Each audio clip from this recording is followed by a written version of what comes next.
Not all signs of the end come in the form of wars or natural disasters. Some of the most dangerous signs emerge silently, hidden within the advance of technology. And perhaps one of the clearest is happening right before our eyes, without many realizing it.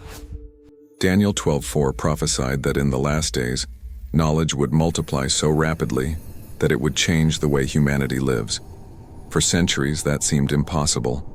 Growth was slow, knowledge was restricted to a few.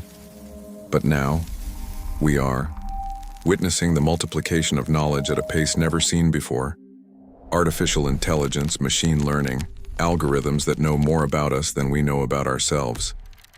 Could this technological race already be the fulfillment of what Daniel saw thousands of years ago? And more importantly, are we ready for what comes next? When Daniel had the vision, God said that many things would remain sealed until the time of the end.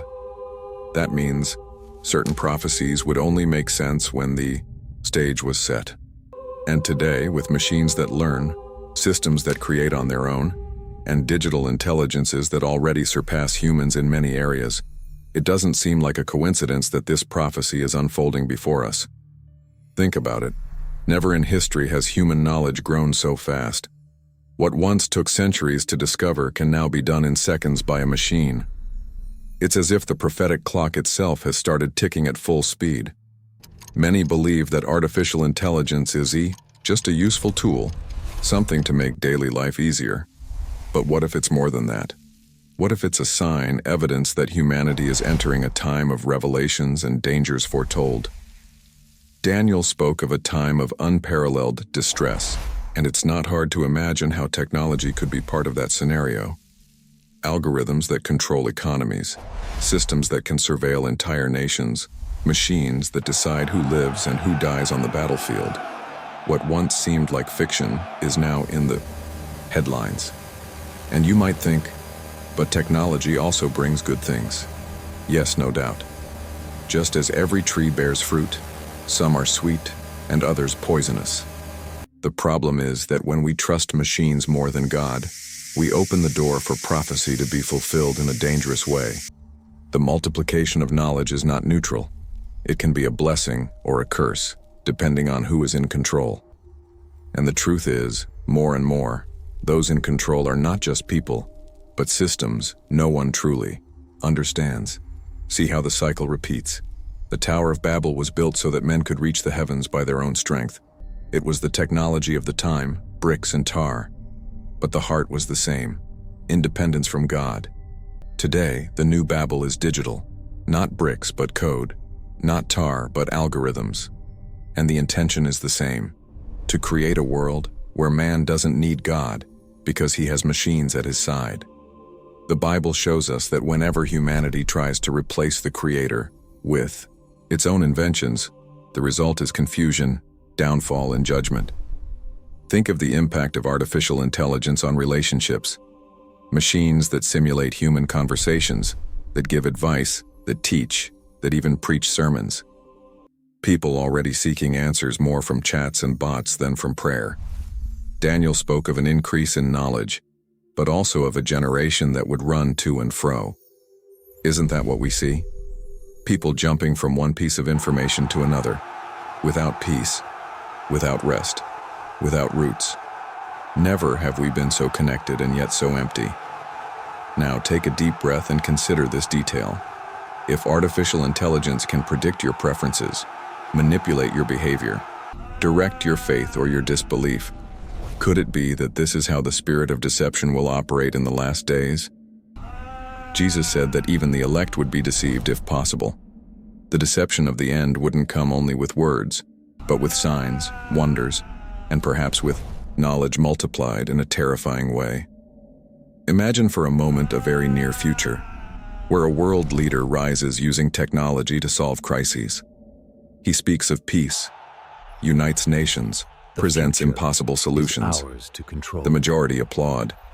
But what few realize is that behind this power is the prophetic system of the Antichrist, fueled by multiplied knowledge and artificial intelligence that controls global information. This is not exaggeration, it's preparation. What we are seeing today could be the rehearsal for what the Bible has already revealed. But how can we discern? How can we avoid being swept away by the tide? The answer is the same as always. Return to the Word, listen to the Spirit's voice, and stay watchful. Daniel didn't receive the prophecy to scare us, but to prepare us.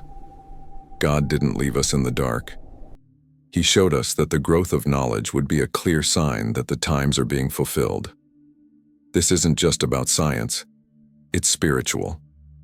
The real question is not, how far can technology go, but how far will we allow it to rule our hearts and decisions? Have you noticed how technology occupies every space? Before, we prayed in silence. Today, many rush to hear an artificial voice. Before, we studied the Bible with reverence. Now we prefer digital summaries.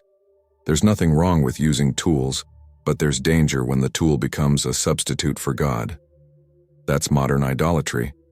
And it's no coincidence that the prophecies speak of idols that speak, images that come to life.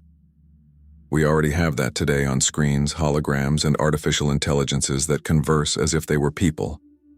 Remember, Daniel didn't just see numbers or books being written. He saw a time when knowledge would explode in such a way that it would transform human life. And we are in that moment.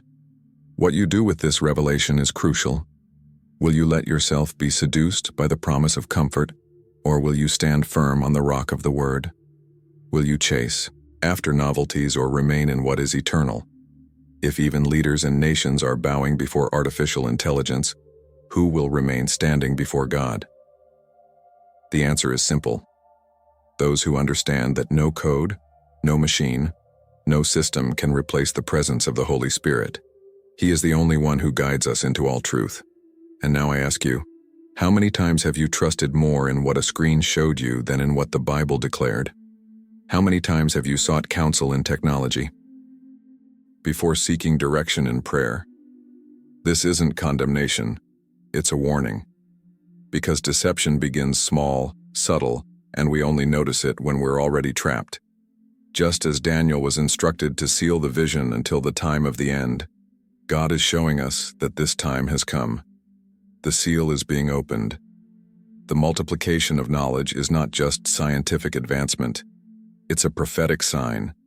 It's a warning. It's preparation for the church to be alert and ready. And perhaps the greatest question of all is, are you prepared? If this message spoke to you, if it opened your eyes to something you hadn't considered before, leave the phrase, "I choose to watch," in the comments. This will be more than just a comment. It will be your public declaration that you will not allow yourself to be deceived. Also, make sure to subscribe to this channel, because here we will continue decoding the biblical signs already unfolding before us. And don't forget to hit the like button so this message can reach more people who need this warning.